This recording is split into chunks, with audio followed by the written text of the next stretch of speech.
from the crypt.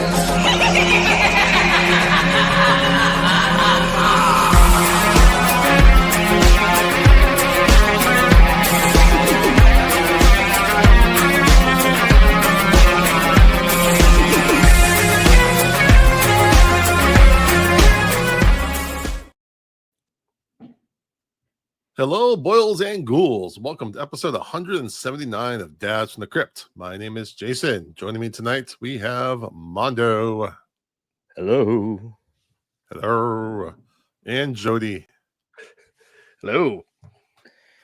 I need to How we work on doing? Jody and I harmonizing so we can say hello at the same time, but harmonize it, you know. Yeah, old Three Stooges style. You know, we can just kind of come in, hello, hello, hello. We really have to put a little more effort into it, though, for that to happen, and I don't really see that happening. No, absolutely not. Yeah, we ain't got time for that. Nobody's got time for that. Yeah, how we all doing tonight?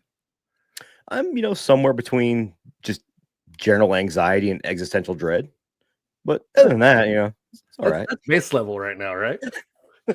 Yeah, I figure that's just a normal day in this 2025. This round.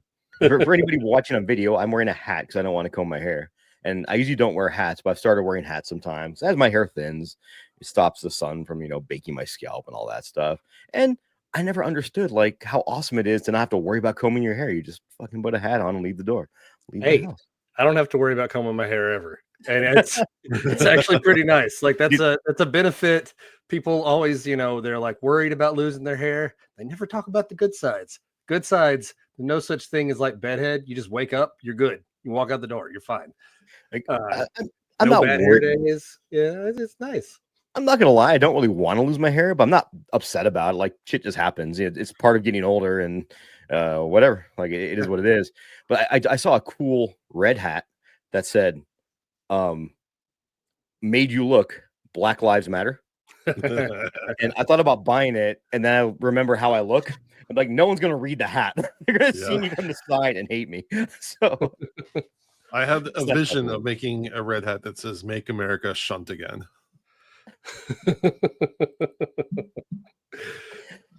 Jason, that sounds all good and dear until you meet somebody and you become friends with them, and next you're at a mansion. Exactly. Let's say I couldn't wear any version of a red hat because I don't want people like honking and congratulating me as I drive through town. Like, yeah! No. Congratulations for having testicles, not having to worry about all this fucking craziness is going on. God damn it! Congratulations for identifying as a cisgender man. I love it when we get right into the woke stuff by like minute 2 of the episode. Yeah. Anyhow. No, actually, I've been wearing hats more lately too because I've been taking the new dog for like extra long walks, and you gotta cover that dome. See, I'm unfortunately blessed with too much head for a hat. Like there's no hats fit my head without being ridiculous. So I just had to have to give up on it. I have that issue too, where a lot of hats, like I feel constrict and they give me like a headache. So I found like these like Adidas makes these like super loose like running hats that I like, or I really like is the straw hats, like the beach straw hats. They look ridiculous, but I don't care. I'm at the age and place where I don't care. Yeah, I need to go back to the late '90s with the bucket hat. No, exactly. That's really fit. You know what?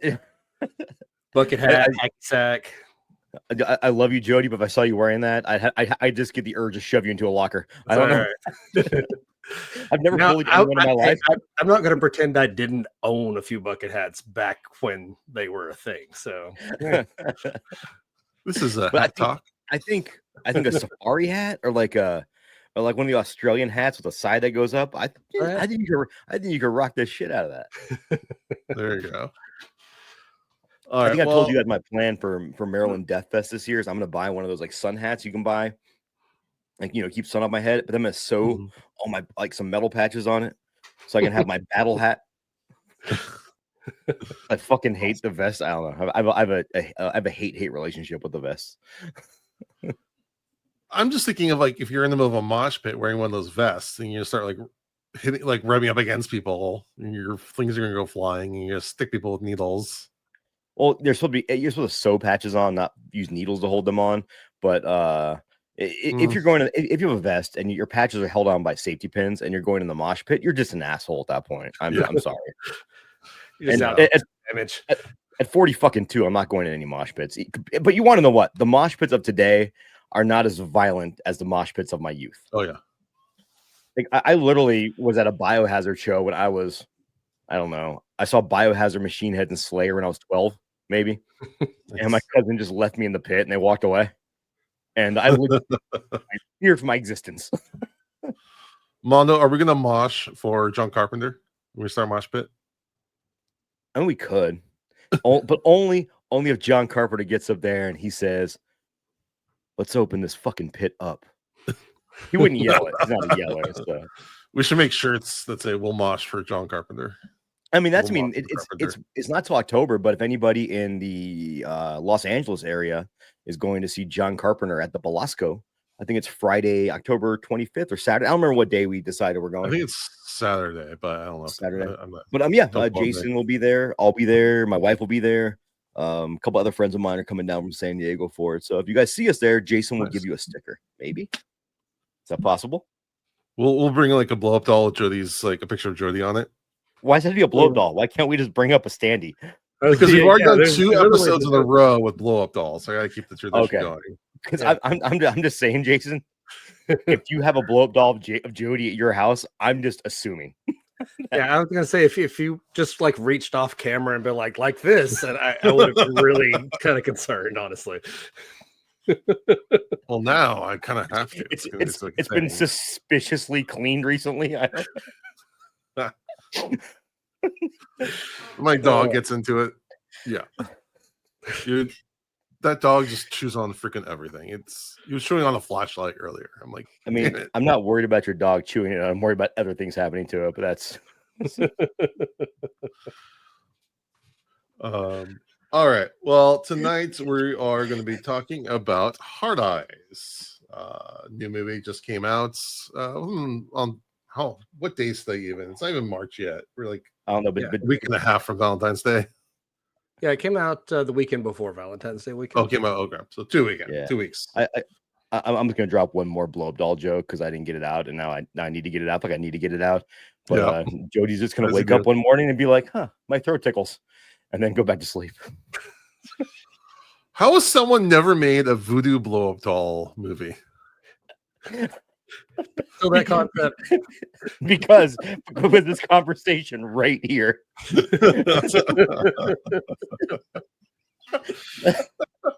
So some dude's just standing in front of a teacher standing in front of a whole classroom, and he's like, "Good day, class." And that's the end of the.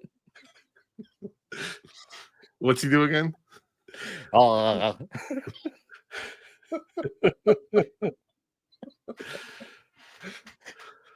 I hope some filmmaker out there is like, "Oh, there's some legs to this if we do it right." A24, A24, are you listening? This is your next art house piece. Voodoo blow up doll massacre. Just imagine Tim Robinson in this being the teacher. No, say every time we were talking about Tim Robinson before, and I just keep thinking of Tim Robbins. They're two very different people. Yes, very different. I mean, they're both kind of tall, pale, white guys. One's just a lot older. Did you guys ever actually watch The Detroiters? No. I think you'd both, if you enjoy that kind of absurdist humor, I think you'd really enjoy it. So just throw that out there. Have you watched the original Howard the Duck? Sadly. Oh yeah, many times actually. Yeah, it's not that bad. That movie. I love that movie. It's just chef's kiss, amazingly bad. Really, at this point, the part that gets me more than anything is the fact that Howard has a full like sexual relationship with a human woman. I think that's what's really crossed my mind. Like, wow, the 80s were weird. Well, it begs to differ. Like, ducks have like a corkscrew shaped penis. Mm-hmm. Yeah. So, even more questions. Yeah. I mean, the best part is though, on a picnic date, if you forget your wine opener, no big deal. Anyhow, this week we're talking about Heart Eyes. Yeah. Mono, go ahead. I don't think we're even off the rails. I don't think we've been on the rails yet. We never Yeah. actually touched the rails. It's 7 p.m. We're recording on a Sunday, 9 p.m. Jody time. Mhm. So it's a rare time that we record at, and it's been a hell of a month. I'm gonna put it that way. All right, Jody, tell us about Hard Eyes. Okay, so I went and saw this. It's been a week now, and I didn't know we were talking about it on the show, so I wasn't watching it in that way, like in recap way. I was just sitting there with a big dumb grin on my face the entire time because I was having a great night. My son, who is not a horror fan, never likes horror movies, stays out of the room when we watch horror movies. One of his friends invited him to come see Hard Eyes, and he needed a ride, so I was like, hey, I'll give you a ride so that I can go watch the movie too. My daughter came and she sat with me, and he and his friends went up. It was just a great night. It was a lot of fun. Teenagers at a slasher movie. Perfect, especially after the crazy week we had last week. So anyway, I was not prepared for synopsizing, but Wikipedia already has a synopsis. I want to know who goes to the movie, sits there and comes home and writes the Wikipedia article as soon as they get back from the movie, like while it's still in theaters. So I actually have an interesting idea for this, only because when I was in high school, I used to know a guy who loved movies, and he was a little quirky, and he would literally do this whenever he saw a movie. He had a journal that he'd write the plot in. That was kind of his thing, and probably autistic, just to be honest with you. But back then we didn't have autistic people, so you know. But I thought it was funny. I thought it was kind of cool. Actually, I worked with him back at Target when I was young. But he had a journal he'd have with like every movie he saw. That's He'd really just write a cool. little synopsis on it, yeah. Oh, and I'm not putting down the folks who do this. Like, my mind does not work in that way at all. Well, I was thinking about this when it comes to the things on the internet. It's the entire world. So out of like the true. 100, I don't know how many people are in the world, but hundreds of millions of people. More than that. There's got to be at least Billions. We're in the some. billions. Yeah. What's a billion, whatever it is. There's got to be at least one person who does every wacky thing you can think of. Like that's why I say, like, for every movie, no matter what movie it is, it's someone's favorite movie, or some band that's someone's favorite movie. The world's just so big. The rule of large numbers says someone has to be doing whatever. So, but thanks. Let's see how good they did. Thanks to whoever this person is. I actually have a synopsis in front of me.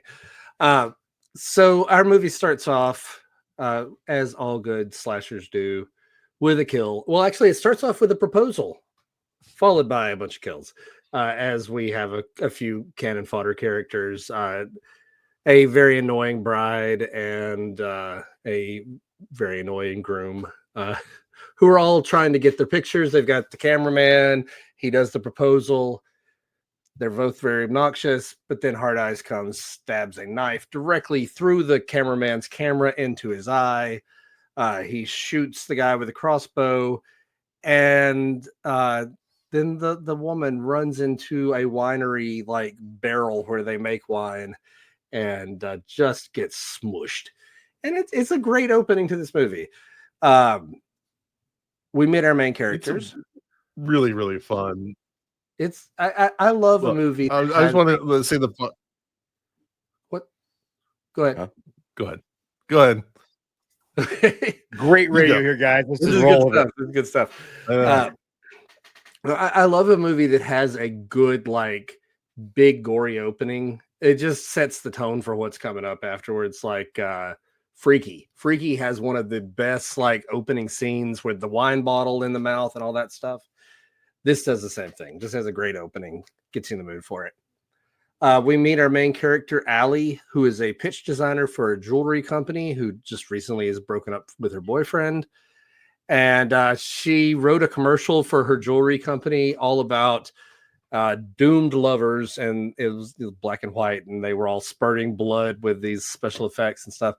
But at the same time, her ad campaign was supposed to launch. The killer known as the Hard Eyes Killer, who for the last several years has been killing couples on Valentine's Day, has arrived in Seattle, the town where she's about to make this pitch. So, not the best taste to release that commercial when multiple couples have been murdered already. So to fix it, her boss teams her up with the famed designer, Jay Simmons, who she had already met earlier in the movie, had a little meet cute, like they both order their coffee the same way. And I mean, one thing I love about this movie, and we'll get into it more later, is the romantic comedy elements of this movie actually work as like a romantic comedy. It just happens to be one that involves a lot of blood and guts, but it really does hit all those notes all the way down to the meet cute at the beginning. And so they get paired together. They're at odds with each other, so you know the two rivals in the company. Like it hits all these rom-com cliches perfectly. And he tries to romance her. She's not into it. And they start to leave where they've been meeting at this restaurant. And her newly ex-boyfriend shows up. And so she kisses Jay in front of him just to kind of put on a show. And they don't know that Hard Eyes has been watching this whole time. And they go to Allie's apartment, and that's where things start to fall apart as the Hard Eyes killer chases her and him, and there are red herrings and police investigations and reveals and lots of blood and guts. So yeah, I'm not going to get into it beyond that because it's still in theaters, so I don't want to spoil anything yet. We'll probably talk about ends and stuff later, but I'm stopping. All right. Thank you, Jody. All right, Mondo, start us off. What do you think? So we saw this on President's Day because what a good time to see a good slasher when the world is being our government's being slashed apart. I really love this. Like Jody, I thought the mix of that the rom-com flavor with the slasher film works kind of perfect. Mm-hmm. And in this movie, the way they meld those elements, I think fans of either movie are going to find something to like. But and also with the horror aspect of it, it's very gory. It's actually really gory, really violent, and it's kind of really realistic in the fact that you have these two people that just met each other. They're kind of falling for each other, and now they have to deal with this with the backdrop of this maniac coming to kill them all. So I'm a big fan of this. Josh Rubin does his little cameo in it, which made me smile. Mm-hmm. Always good to see him. But I think it's also one of those movies where even I know people that didn't love this because of the rom-com elements. But I think even if you didn't love the movie, I think it shows that Josh Rubin has a lot of promise. And even with the stuff he's done in the past, that I'm really kind of excited to see what he does next because he's got a real knack for this. And then the writing as well. All the characters come off exactly how they expect. Jody brought up the couple at the beginning with the proposal. Two of the most obnoxious characters in the history of film. And all I could think of is, I really hope they do not survive because if they're the main characters in this, I will just never watch this movie again. But thankfully that didn't happen, obviously. So great movie, highly recommended. Yeah, the opening really kind of set my tone for this movie because it's so like it's really funny. Like the fact that he like puts a ring, a proposal ring in a strawberry, and like she's like, no food, and like spits it out. You no food. Yeah, it makes him hand it back to her, but he hasn't like cleaned it off or anything. I'm like, that is disgusting. And then they have I don't know if you guys ever watched. I don't think you ever watched Parks and Recreation. But the character John Ralphie that always sings, all I could think of him as singing, "You people are the worst." Yeah. Right. Yeah. There's a many. I think we'll start spoiling out. Mondo kind of gave us the vibe, which I think we're all three pretty much in agreement with. I don't think I spoiled anything though. I just I was saying now I think we're okay to spoil. Yeah. So from here on out, we'll talk about stuff that happens beyond that intro. So yeah, there's some really funny bits, some really well written parts. Matthew Good, that's the guy's name, right? I probably should have this at my disposal. Mason Gooding, that's what it is. Yes. He is so likable in everything. Like he just has like he's got riz like out the ears. Olivia Holt, I was kind of like okay with. Like she did fine with it, but she wasn't like compared to him, she wasn't nearly as charismatic, I thought. But you still cared. Really good. Yeah, I thought she was really good in it. I thought her character came off really well, and she acted it really well. But they also do a really good job too of with the male character who they obviously try to point out as being like the most handsome man alive. Right. They do a really great job throwing out all these almost little red flags that end up not being red flags, and all these little red herrings that kind of make you think. The movie's a little bit of a whodunit in a way. Mhm. Yeah. You're always kind of trying to That's figure out bring who is. to it. Yeah. Yeah, and they do a very good job about leaving little breadcrumbs here and there. Like I'm interested to watch it again to see what I pick up on the second viewing to lead me to the end conclusion. Yeah, I mean, they definitely are trying to make you think it's him for a bit, and at some point, I was like, you know what, he is just like too nice and too like handsome and too charismatic. Like, I kind of want to see him kind of play villain character for a minute, But and kind I of make think a that's turn. part of the rom-com cliches too, of this Right. guy is too perfect because Like, it is.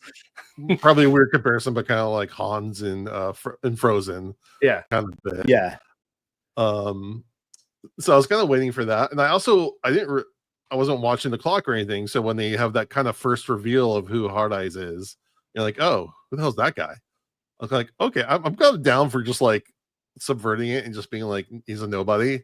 Yeah. Yeah. And that's one of the things in like the new Halloween movies that I think doesn't get enough talked about is how obsessed Laurie is with Michael Myers, but like to him, she's just another person, and he just keeps getting put like. She keeps being put in his way. People keep trying to connect it to them, but he doesn't really care. She's just another victim for him.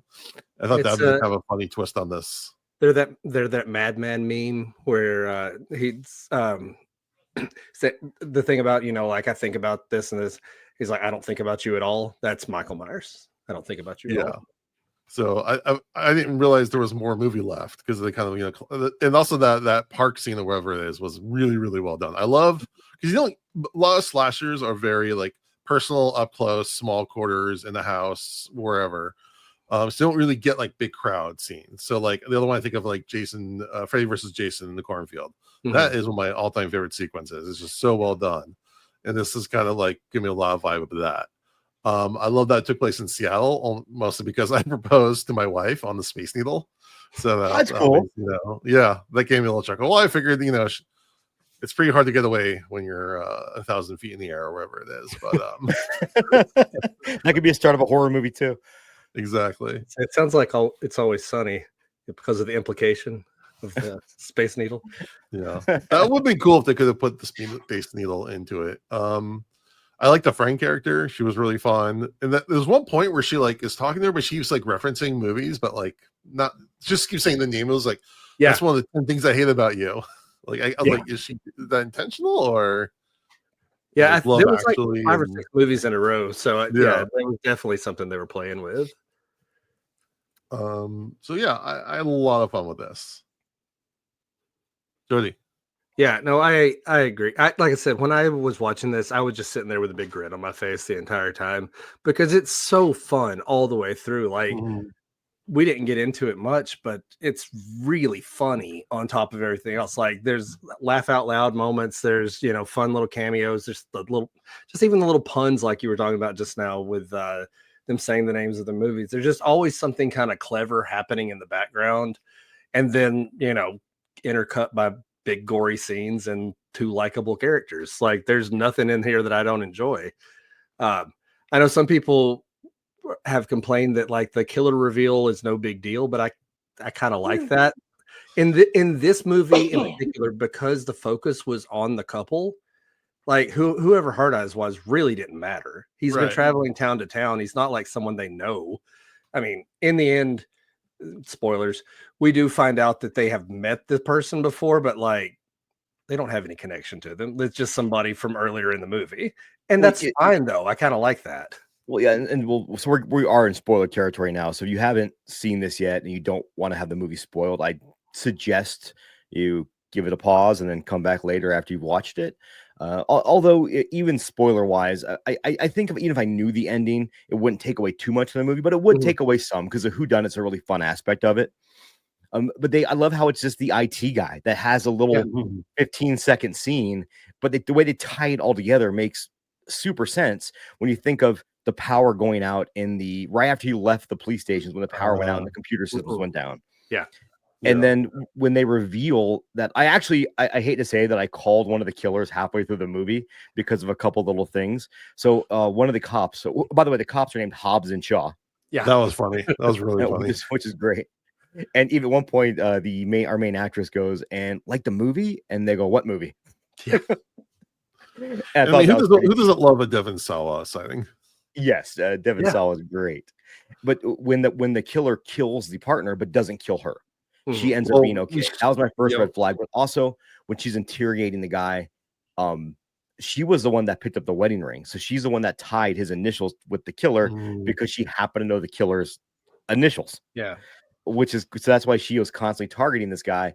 But you also see when he's asking her about marriage, and she's kind of doing this very awkward flirting, Mhm. but you see she has a wedding ring on. Okay. And Okay, I didn't notice that. that was like one of my first.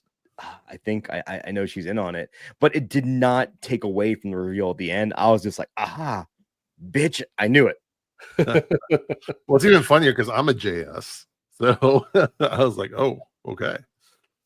Could be Jason Stein being Mr. Heart Eyes over there, and the way they also set it up with him being someone who travels for work, and him conveniently being in the same locations that Heart Eyes was in. Yeah. I think that was really, really smartly done. Yeah, there's a couple things that I have small quibbles with. First of all, there's only 3 people that work in the police station. Like Movie police stations are always detectives. understaffed. I Although know.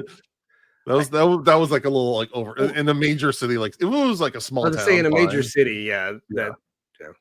Okay, I'll counteract that too. If you ever go into a police substation, it's very common. There's only one person working the front, though. Okay. We Yeah, don't know I how many people understand work in that, the but- back, and we also have to understand because later on it's revealed that it was one of the police officers that was, and I think she might have been a sergeant or whatever that was one of the killers. There's a good chance she was Okay. sending other people away on assignment to get the opportunity to do this. Yeah. Okay, still, it just seems like someone's firing gunshots off the police station, and there's like no one else shows up. Maybe they cut off communications. Now that you mention it, okay, that makes more sense. But it was one of those things. When I was watching it, I was like, "What the fuck?" And then she goes to the airport to try to like have a meet cute or whatever, try to find him, and it was funny that she picks the wrong guy. That was a good Yeah. bit. Yeah. But also, like at SeaTac, you can't find anybody. Yeah. Like, if you arrive with someone, you're gonna lose them in like a minute. I've been to many airports in my life with my work. I've never met one you could just come up and just park by departures Right. and then just start Right. looking for people. Yeah, So you would be yelled at very quickly. Yes. I get that they're doing like a romantic like comedy Yeah. spoof on that part. So, but it was just kind of like, okay.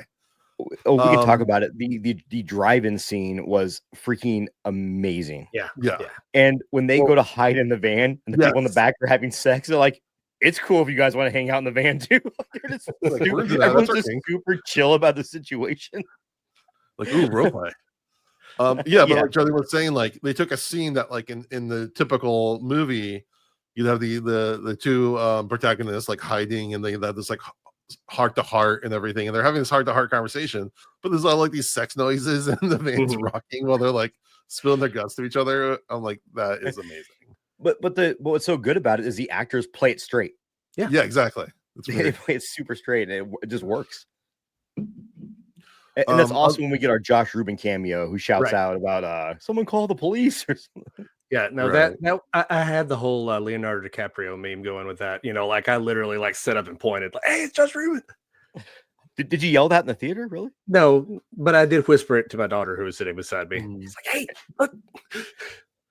I like, I think know I that. don't know if I told you guys my They're Godzilla used to story. watching movies with me where I'm pointing out who people are.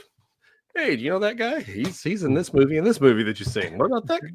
Yeah, I'm Oh, sorry. and there's also the bit about her ad campaign and the fact that no one else thought it was in bad taste, because this horror guy has been around for a couple years, and only the Yeah. boss is the first one. I was like, you don't think this is in bad taste? No.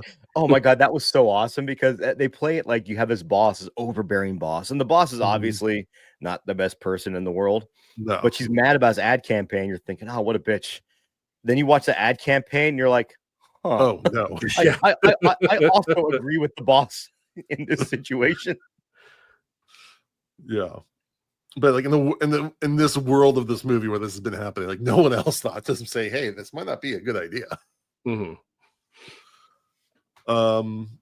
Yeah, and there's some really cool gore effects in this. That like first like heads like crushing was really well The done. head squish was one of the best head squishes I've seen. Yes. Yeah. And the hard eyes mask is great. I love it. People Oh, are wearing that next Valentine's Day. As soon as we left, I told my kids, I'm like, if NECA does not produce a hard eyes figure with a little button on his back that makes the eyes glow, I'm going to be so disappointed because I want red glowy eyes. To be perfect. Someone will make that custom at least. Yeah. And speaking of, you could technically do a sequel to this. Oh yeah, and do something with it, because I mean, the hard eyes, while it is like a character obviously revolving around three people, I guess a throuple. I mean, you could literally take any jilted lover or anybody who doesn't like seeing happy couples, and they could don that mask, because there's already showing people that were wearing the mask, kind of like in the Scream movies where people were wearing the stab mask, because it kind of became a part of, I guess Americana or pop culture or whatever. I mean, you could definitely do like a Scream riff where they're inspired by the original Hard Eyes killer. Right. Like it'd be easy to do that. And again, the killer doesn't really matter in like who it is. Who cares? Like that's not the point of this particular movie. Oh, and you guys did see the after credit scene, right? I was about to say, yeah. Okay, that was pretty funny. I love that so much. Yeah. Because it's a great callback to the opening too. That they're like, okay, fine, they got the photographer, and it's the friend. Love it. Even the supporting characters, like the friend, were really good in this too. I liked her. Like they're generally, like most characters in this movie were pretty likable. Yeah, like as I'm going through a movie, I start thinking about like the list of characters of who it could possibly, like when we get to the halfway point or midpoint. Yeah, I start like doing process of elimination. I was like, could it be the sugar daddy, her sponsor? At first, I thought it was going to be her, because the way she's constantly looking at social media posts of her ex-boyfriend with the girlfriend. Oh, and it all coming back around. The whole reason they were targeted is the fake kiss when she wanted to make her ex-boyfriend jealous. Well, and I was waiting for it to like be something about her past, because you find out that the couple from the beginning is friends with her ex-boyfriend or something. They're supposed to have dinner with him that night, and they go, they were murdered and you're still going out to dinner, and they're like, well, we don't want the reservations to go to waste. Right. So I guess Hard Eyes on Valentine's Day. Yeah. So Hard Eyes found that initial couple and then linked them to this other couple, and that's how he got there. I don't know if he linked them or not, or if it was just that'd be weird randomness. Yeah, I mean, it would be weird since he knew them, because the original target was the ex-boyfriend. So yeah, for a minute I thought it might be the ex-boyfriend, like trying to get back at her for like turns out she dumped him or something like that. Yeah, I was going through some permutations. but that's another one of the strong parts of this movie, is they plant all these little seeds to where your brain's kind of thinking the whole time, like, well, it could be this. No, but could be this. No, but could be this. And to me, that's just fun. I have fun when movies do that. Also shout out to the ambulance driver who takes back her blankets. That was I howled with laughter on that scene. Like, sorry, I had another call. Let me take this away. Yeah, like. And even the initial chase scene they do when she comes out of the closet, that was like one of my favorite things, because she just closes the closet and like backs up, like it's not that big of a deal. The closet's closed. This guy can't get out. And but then when the initial chase scene where they get chased through the carnival and onto the merry-go-round, the guy goes like, "Why did you leave me?" And then you think, oh, maybe he really is. Maybe it was all a ploy. But I think it also immediately implicates that even if he's doing this, there has to be more than one person involved. Right, exactly. Unless it's like all in their head, but we don't want to go down that road. I hate when I shouldn't say I hate when movies do that. Movies can do that really well when they set the pieces up right and the characters up right. But so many of them just use they be lazy about it. It was crazy woman. It's kind of a cliche from like 25 years ago, so I think we can put that with the rest for a while. Yeah, probably 35 years ago. Jesus, we're old. Yeah, and that was I was waiting for something to happen with the killer, whether it be like a gay couple or something like that, and he'd like think about it, whether that counts for whatever he's doing. They kind of did that when they had the gay couple in the car, and he comes and stops and looks at him, and then they kind of get saved. Okay, yeah, because I was watching it on the tablet, so it was kind of hard to see some of the darker scenes. Yeah, so like I turned up the brightness. So I wouldn't say the killer had a moment of like, oh, should I kill them because they're a gay couple? No, they got saved realistically. Oh, okay. I was waiting for something like that. Kind of like I was thinking like in Scream 4 where he shouts, "You can't kill the gay guy." Yeah. Kieran McCullen, Kieran. I don't remember the actor's name in Scream. There's so many of them. There's too many Screams. The Secession guy. Yeah. Macaulay Culkin's little brother. Little brother. Yeah. Oh, he's the one that played. He's the one that played Varg Vikernes in Yeah. Yeah. Okay. Yeah. I just love that racist man being played by a Jewish man. Fuck yeah. And for the record, he did post on social media how angry he was. And the reason he posts on social media is because in Norway, if you murder someone, it's like 7 years. Yeah. All right, what else we got? Any final thoughts? I really think this is one of those movies that a lot of different people, whether they're fans of horror or not, are going to be able to get into because while it is a horror movie and there is some really fun slasher kills, at no point is it really it's not an uncomfortable horror movie. It's not going to make anyone uncomfortable. It's a lot of fun, in my opinion. So I do think this is kind of like if your wife loves romantic comedies, but kind of like some horror movies, and you love horror movies, I think everyone's going to be able to enjoy this. Like I said, this one I went to with my son who does not watch horror. Like he does not watch any kind of horror. And I asked him what he thought about it after it was over. And he was like, that was crazy. It was fun. Like, okay, yeah, that's exactly the kind of reaction you want after this. He did say the trailers freaked him out, though. This falls in like the trend. This does go into like but it's a slasher genre we've been having lately of like Freaky and It's a Wonderful Knife and I'm all for it like though. I kind of love this genre. It is, where it's like no, I love them. I think they're great. Yeah. I think people I think people forget too. A lot of 80s slashers were kind of like this, where you had this story with goofy, kind of wacky, fun characters with Jason Voorhees killing them, or like the Burning was a pretty nasty slasher, but it was still this like wacky people going to camp, being targeted by this slasher. So I think they're just taking that and incorporating a few more of those, I guess, normie elements into it. Yeah. Well, and you know, once you get out of the big three like Jason, Freddy, Michael, it never really mattered who the killer was in a lot of these movies. Like, who's the killer in The Prowler? Nobody knows, but The Prowler's an awesome movie. Like, and I think Hard Eyes had that same kind of random killer shows up. You have characters you care about, and then you just kind of watch the fun. And the piece too I really did enjoy is how everyone knew that this killer existed because they had killed before on Valentine's Day at other places. How they were telling couples, "Hey, maybe you should just stay home tonight." And I also find that interesting too because I was trying to think about this, and maybe I'll ask your guys' opinion on this. If Hard Eyes was real, are you taking your wife out for Valentine's Day? I mean, I'll take my wife out Valentine's Day anyway. So yeah. Jesus, Jason. We went out the day before Valentine's Day, so we do an around Valentine's Day thing usually, but not on Valentine's Day. Just we purposefully ignore Valentine's Day. Okay, well, hypothetically, if you were gonna celebrate on Valentine's Day, would you or would you stay home? No, you stay at home. I think so too, right? Yeah. I did all these couples are still out, just kind of like, it's fine. I did like the restaurant that had the metal detector. That was funny. Yeah. You know, living in Las Vegas, that's just a norm, by the way. I was gonna say in Seattle, I'm kidding. I'm kidding. Like, there's no metal detectors at most restaurants.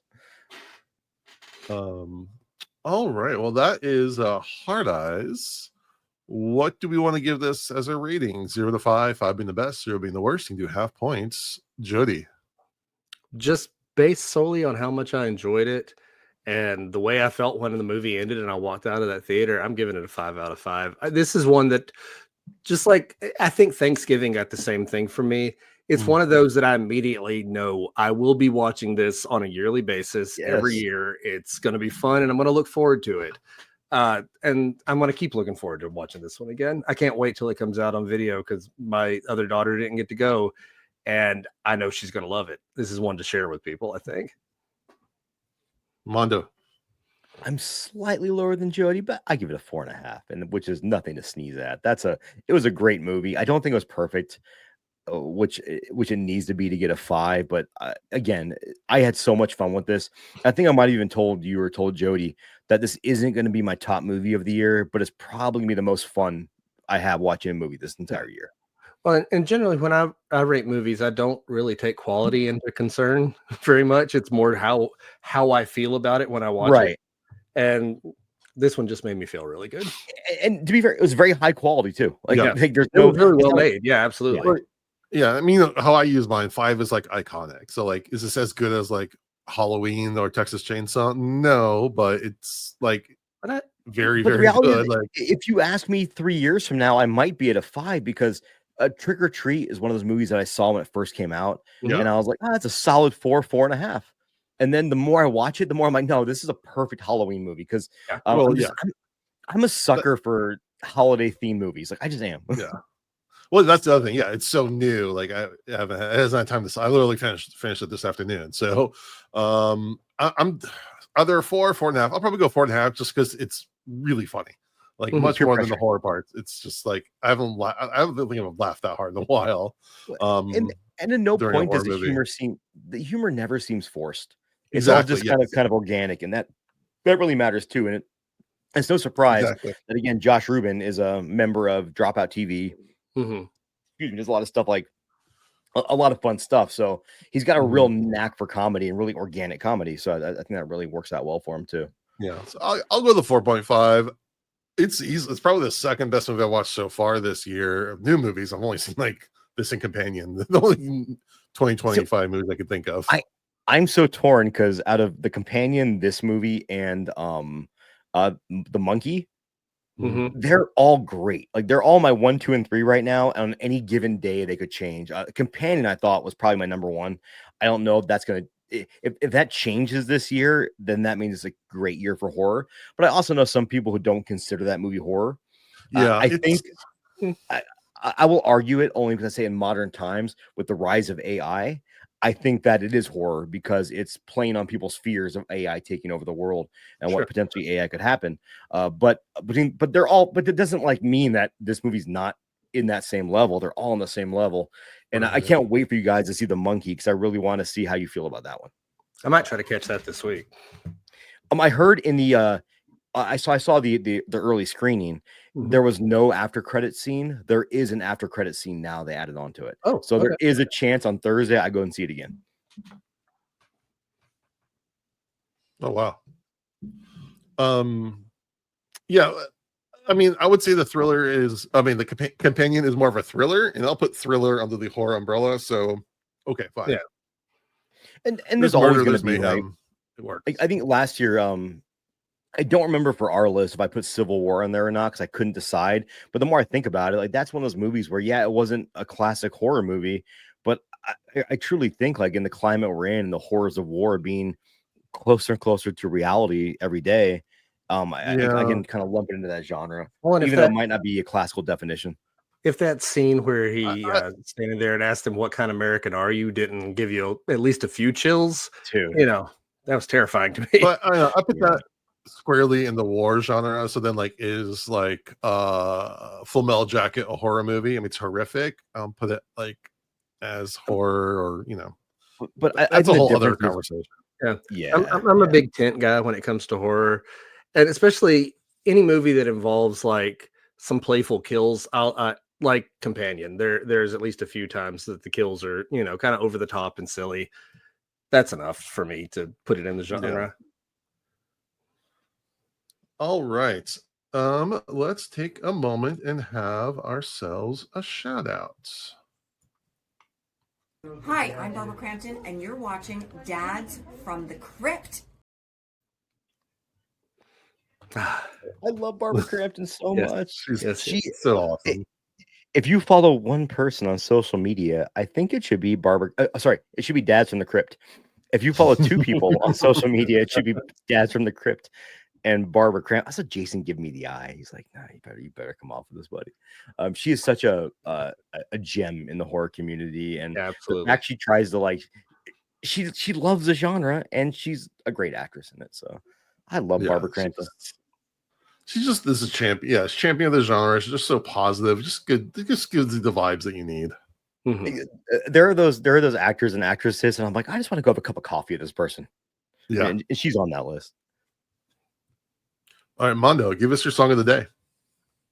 All right, so don't think I didn't hear you guys talking shit about all my metal choices last week. I'm just saying, guys.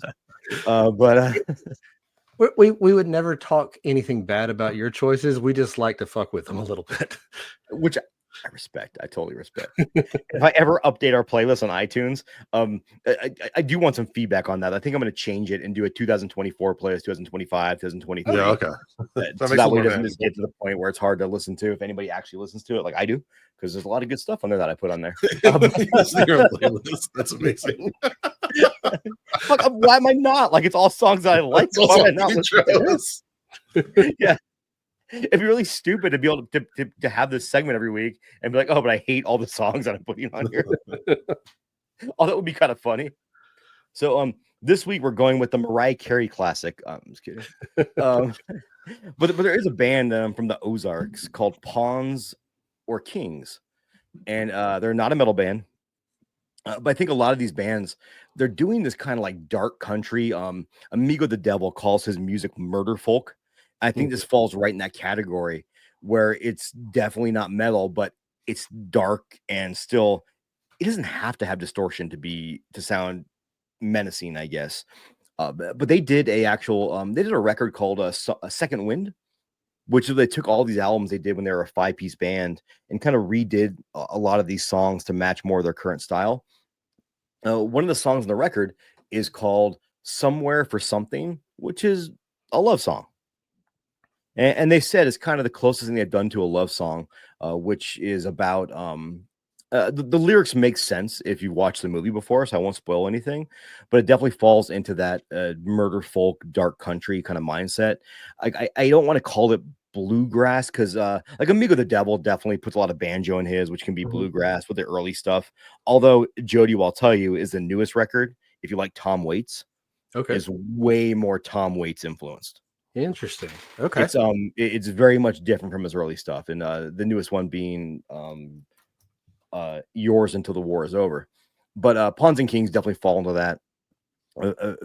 Some very dark music, and a band that's on social media a lot, and they always post about their trials and tribulations.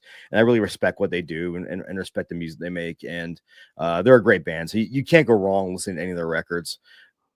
And I kind of like when you listen to their stuff, it feels like you're going through the forests in the Ozark with the soundtrack. And I always love when bands can do that, when they can kind of just nail that piece. It's kind of like the early black metal bands. You can feel like you're in a frozen forest in Norway. Well, this band, you can feel like you're camping in the woods of the Ozarks, listening to the birds or whatnot. So check them out, guys. Pawns or Kings, off their album Second Wind. The song of the week is Somewhere for Something. All right. It's not metal. No, I like those switch up, but like it's still got the vibe. So there's another one I'll listen to while walking the dogs late at night. It definitely has the vibe, much like Jody's blow up doll. It comes with the vibe. I feel like if you're gonna have a blow up doll, it should do something than just sit there and make the O face. Like, it should do something else other than that. They came out. Someone actually invented a grapple bot, which is yes, it's a robot you can buy for like $5,000, and you can practice judo or jiu-jitsu moves on it, because and actually the joints actually break. Like, they feel like they're breaking, so you can feel like where the break point is. I see a lot of benefit in this, but I also guarantee you someone's gonna fuck one of them. Oh yeah, without question. Oh my god, that sounds.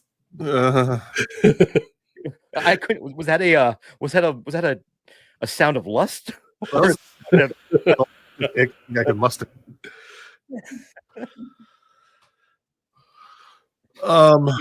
Serial killer is really gonna enjoy that motherfucker. Jody, please. Yeah, some news. Yeah, it hasn't been that long since we recorded, so I don't have a whole lot here. But just before we started, Mondo told us about a trailer for a new movie from A24 called Friendship. It has Tim Robinson. It has Paul Rudd. It's not necessarily a horror movie, but it definitely looks like it's got kind of a dark tone to it, especially towards the end. I also love any movie that can take an old song and use it in a very strange way. This trailer, you get My Boo by Ghost Town DJs in a long, like, yeah, it's a fun sequence, kind of like what the Thong Song did for Y2K earlier this year. I love that. It was so much fun. And this movie looks like a ton of fun too. I'm a big Yeah. Tim Robinson fan. And have you guys ever seen so I just discovered this year on Valentine's Day, Michael Bolton's Big Sexy Valentine's Day? Yes. Yeah, I've watched that. Oh, but Tim Robinson is in it as like a mind reading chef, and it is the most like off the wall segment ever. And again, I brought up the Detroiters earlier. His co-star Sam Richardson was in Werewolves Within. He was the sheriff in that. And I love, if you go on Tim Robinson's social media, 90% of the pictures are him and Sam just hanging out like for birthdays and weddings and Super Bowls and stuff. And I always love when you have like a duo that has great on-screen chemistry, and they're also like best friends in real life. Like, he was great in Veep. I love that. In what? Sam Richardson. Oh, yes. Yeah, he's in Veep. He's like Veep, he's probably my favorite part. I thought you said The Deep. I've never seen Veep. Oh, no. No, that trailer looked real. I love Paul Rudd, first of all. So it looks like a demented version of I Love You Man, which I thought was a great movie. I think Paul Rudd is around 60, and he finally looks like he's in his 40s. Yeah. That dude moisturizes. But also, like, it looks almost like a somewhat of a horror movie of some sort about like middle-aged men just together. I don't know what the hell's happening. It had kind of a weird culty vibe at one point. Yeah. Being A24, you know it's going to be something weird. Yeah. And I'm really excited to see Tim Robinson kind of still be his wacky self, but also expand his repertoire a little bit. So I'm super excited for it. Did you guys see that movie? I can't remember the name. It's with Nick Cage and the Dreams. Oh, yeah. Dream Scenario. I love that movie. I thought it was really. I don't know why I want to really talk about it. I don't think it was a bad movie. It disappointed me.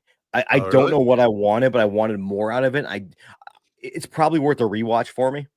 But I thought the premise was fantastic. I just wanted something else. I don't know what it was. I know. I really liked it. It really hit me in the right way. You know, I know a lot of people that really love that movie, so I'm not knocking it at all. Mm-hmm. I think if I had a rate, I'd still give it like a 3.5. I wouldn't say it was a bad movie ever. No. I still haven't watched that one, but I definitely have it on my list. The only other piece of news I have right now is sad news, but it's something I wanted to mention, kind of to tribute to this guy. Reggie Bannister from the Phantasm movies has entered hospice care. The good thing is, for horror fans of Reggie Bannister, if you go on like Bloody Disgusting and search for this article, there is a mailing address where you can send cards and well wishes, and those will actually get to him there where he's in hospice. So if you want to send something to him, or just to think about the man, because those Phantasm movies are fantastic, and he is the best part of all of them, other than the tall man. That combination is really fun. So just wanted to mention that. Seeing Don Coscarelli talk about Phantasm live, and sat next to me during the screening, which is like bucket. It was like a core memory. Talked very fondly of Reggie Bannister, and I think he's been dealing with dementia and some other health problems for many years. So, man, it bummed me out when I read that. But what are you gonna do except for throw on some Phantasm movies and remember how happy he made me watching those films. The Ice Cream Man, Reggie Bannister.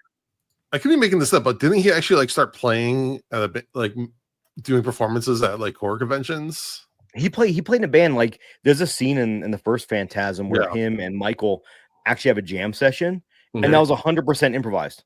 Yeah, and it's really badass because they're actually playing for real, and it sounds really good. 100% improvised on set. Yeah, that's a really good scene too. I like that one. Mm-hmm. It's kind of a, I wouldn't know if I call Phantasm a slasher film, but it's one of those moments in those movies where you get like a real life. It feels very organic, a very something that kind of feels almost foreign from the movie, but in a good way, and then it makes you more attached to these characters. And I always I love the Phantasm films. I go to bat for all of them. That even Ravager had some fun in it. Yeah, I never seen any of them for whatever reason until like 2 years ago. I know everyone has their blind spot, and I identified it and I took care of it. And they're just so esoteric and weird. I loved it. I was like, this is totally my jam. Yeah, I was late to Phantasm too, but they're great movies. They're so bizarre. There's nothing else like them. Mm-hmm. Yeah.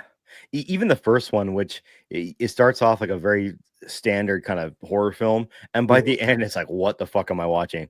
And I mean that the best way possible. Yeah. We should do that. We should review some Phantasm on here. So I love those movies, and I could use an excuse to rewatch them. My brain immediately starts going the synopsis of the Phantasm movies. Oh my god, that's worth it alone. I tell you what, if you guys ever want to do Phantasm, I'll synopsize it. I got you, Joe. I'll do that one. There we go. All right. We got any dad advice anybody wants to throw out there? Did you not ask a Patreon question this week? No, I don't know. That's the sound of a man that's had a long week. Yeah. I'm going to be on. Well, we're recording kind of earlier this week because I'm going to be on Films at First Sight to do Dress to Kill. Oh, fun! Cool. I do have to say, what for you? Yeah. Okay. Well, because Blake and Horror did what was that Brian De Palma movie? There's a lot of recently. What's up? I don't know. It's something that my brain's not working. They also did a Brian De Palma movie. I'm like, what's up? Do they do Blowout? No, it's Double Identity, I think. Is that what it is? Oh, Body Double. Body Double. Body Double. Thank you. The Madonna joint. Is that Madonna? No. Okay. Never mind. What am I thinking of? What fucking movie is Madonna and I'm thinking of? Evita? It wasn't Evita. I know. Oh no, Body of Evidence. Madonna movie. Anyways, and Joe Ferry was on that episode, and he started talking about De Palma and stuff, and then I started having a side chat with him because I was like trying to like wrap my head around it. And he's like, "Oh yeah, you should come on for Body Double or something else." I'm like, "Okay, cool, not Body Double, Just to Kill." So, if anybody's watching right now on YouTube, the fact that the background is leather jacket, it was like Jason is wearing that jacket, but he has one of the arms. It's amazing. It's an amazing background image. One thing I wish in StreamYard I could control where the squares are, so I can like make the background more prominent. But you can't control the configuration. But yeah, this is perfect. So you have one just long arm and a little head. It's amazing. I mean, you weren't here last time when we did the Slumber Party Massacre. There was just a lot of hair and kind of an odd background there when you couldn't see very much of it. I am very bummed out I missed that because that's such a fun movie. It really is. And I heard that some people didn't love that movie, and I'm judging them. Not on our podcast. Yeah, we all love it. Well, no, there are some people. There's one person on the podcast that they didn't quite love the movie. Saying Whitney. She liked it. She liked it. Yeah, they were still very honest in their review, and that's all I care about. Yeah, no, we had a lot of fun with that one. For any that either missed it or doesn't subscribe to us on YouTube, we all got our pajamas on and we did like kind of a slumber party theme. It's good I wasn't on there because I sleep nude, so it'd be weird. Well, me and Jody were all saying like we don't usually wear shirts, but yeah. Had to put something on for the podcast. So next kind of podcast. That's what you're saying is next week though we're all going shirtless. Yes. I can't tell if you're serious or not. Well, what would we wear for a Phantasm theme? That is a pretty sweaty movie. There's some sweaty parts in that movie. No shirtless. Or are we all dressed up as ice cream men? Yep, not going to do that. Because I'm not buying an ice cream man costume to wear for one off podcast. Well, that's why I need more people to subscribe to our Patreon at that'sthecrypt.patreon.com. Mondo up a ice cream man outfit. Hey, if someone sends Jason an ice cream, if someone sends us an ice cream man outfit, I'll I'll give you Jason's address. It's fine. I'll fucking wear it. I'm a medium, by the way. If anybody out there is.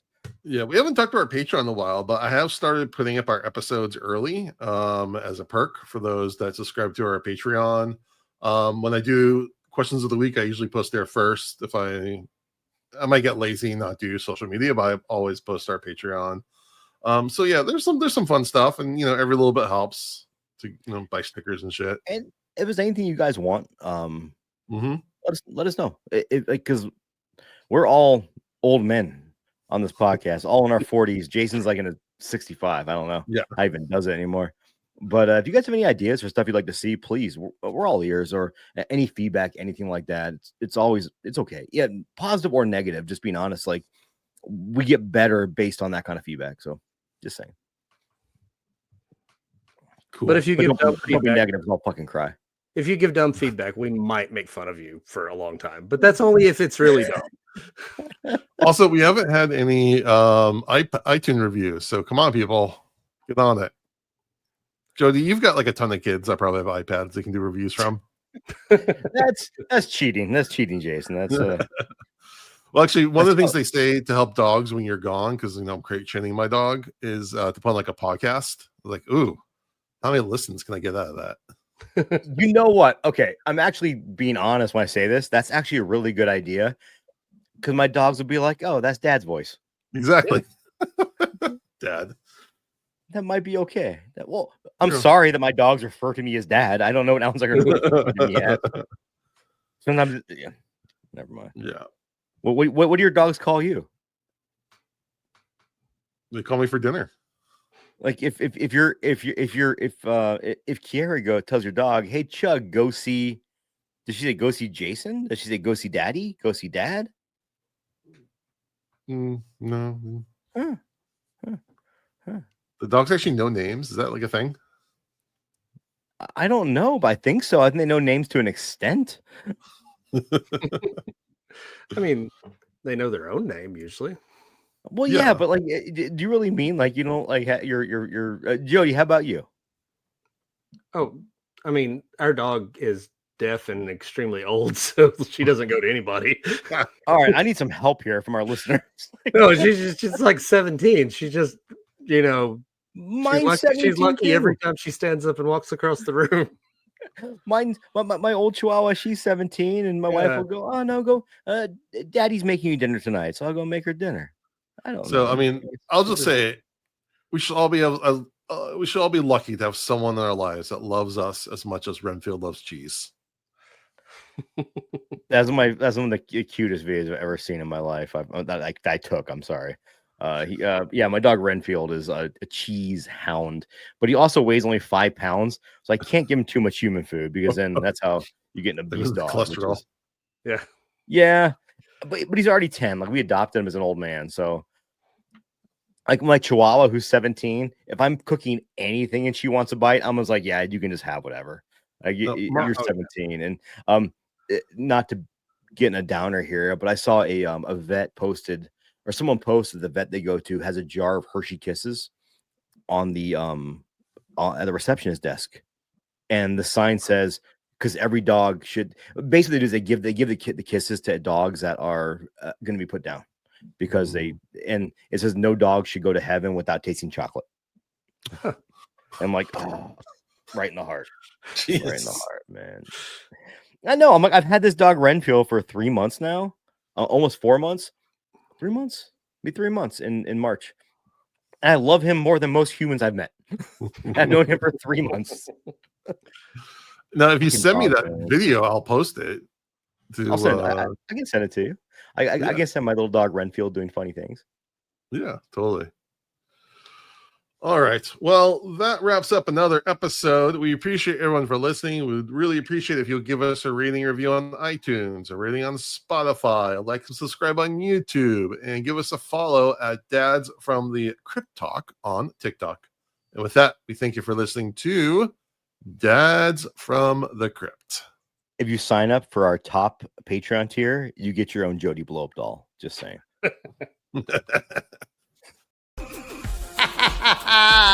Follow Dads from the Crypt on Facebook, Twitter, and Instagram, or I will follow you to the grave. No, seriously, you really should watch. But be careful what you ask for. You may get it.